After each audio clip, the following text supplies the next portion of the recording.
नमस्कार दोस्तों, स्वागत है आपका मेरे चैनल पे। दोस्तों, जैसा कि आप जानते हैं, कोविड-19 महामारी की वजह चाइना को बताया जा रहा है और ये माना जा रहा है कि वायरस जो है वो चाइना से फैला है। तो ऐसे में दोस्तों ये भी एक बात चल रही है कि बहुत सी कंपनीज चाइना को छोड़ के दूसरे देशों में जाएंगी अगर एक बार इस वायरस के ऊपर कंट्रोल कर लिया गया। तो ऐसे में दोस्तों चाइना भी बहुत ज़्यादा एग्रेसिव हो रहा है और क्या कर रहा है और क्यों कर रहा है, इसी के ऊपर हम बात करेंगे। तो चलिए दोस्तों शुरू करते हैं। तो दोस्तों चाइना का अभी देखा जा रहा है कि वह इंडियन बॉर्डर के ऊपर बहुत सी ऐसी चीजें कर रहा है जिससे अग्रेशन बढ़ रहा है। ये इंडिया के सिक्किम बॉर्डर के पास भी हुआ और इसके अलावा दोस्तों ये लद्दाख में भी हो रहा है।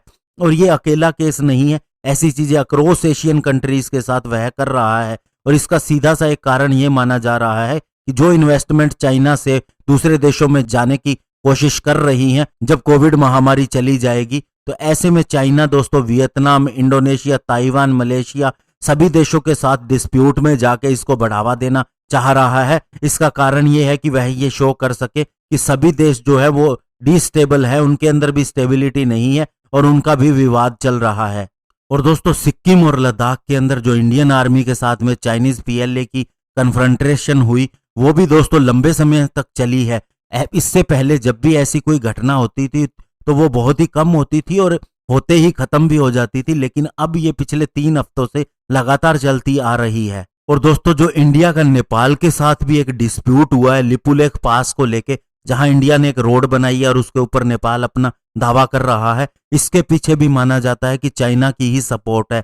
इसके अलावा दोस्तों चाइना अग्रेसिव ड्रिल कर रहा है, स्पेशली नेवी को लेके। इन साउथ चाइना सी और वियतनाम के पास ये ऐसी चीजें कर रहा है और वियतनाम के एक बोट को भी टारगेट किया गया और ये चाइनीज कोस्ट गार्ड के द्वारा लास्ट मंथ किया गया। इसके अलावा इंडोनेशिया के भी एक सर्वे वेसल को भी सपोर्ट किया गया चाइनीज नेवी की तरफ से। और दोस्तों इंडिया ये सबसे बड़ी बात देख रहा है कि चाइना के इस एग्रेशन की सबसे बड़ी वजह ये फैक्ट है कि 1000 से ज्यादा फर्म्स इस समय बातचीत के अंदर हैं जो चाइना छोड़ के जाना चाहती है जब बाद में कोविड सिनेरियो खत्म हो जाएगा। तो ऐसे में दोस्तों इसके अंदर इन्हें अट्रैक्ट करने वाला सबसे बड़ा जो देश होगा वो इंडिया ही होगा, लेकिन उसके बाद दूसरे नंबर पे जो कंट्री हो सकती है वो वियतनाम है और इसीलिए उसके साथ भी एग्रेशन है। और तीसरे नंबर पे दोस्तों जो कंट्री होगी जहां सबसे ज्यादा कंपनीज जा सकती हैं एशिया के अंदर वो होगी इंडोनेशिया, क्योंकि ये भी एक G20 इकोनॉमी है और इसके अंदर भी बहुत से बिजनेसेस का ऑप्शन है। और इंडोनेशिया ने अभी चाइनीज गवर्नमेंट को भी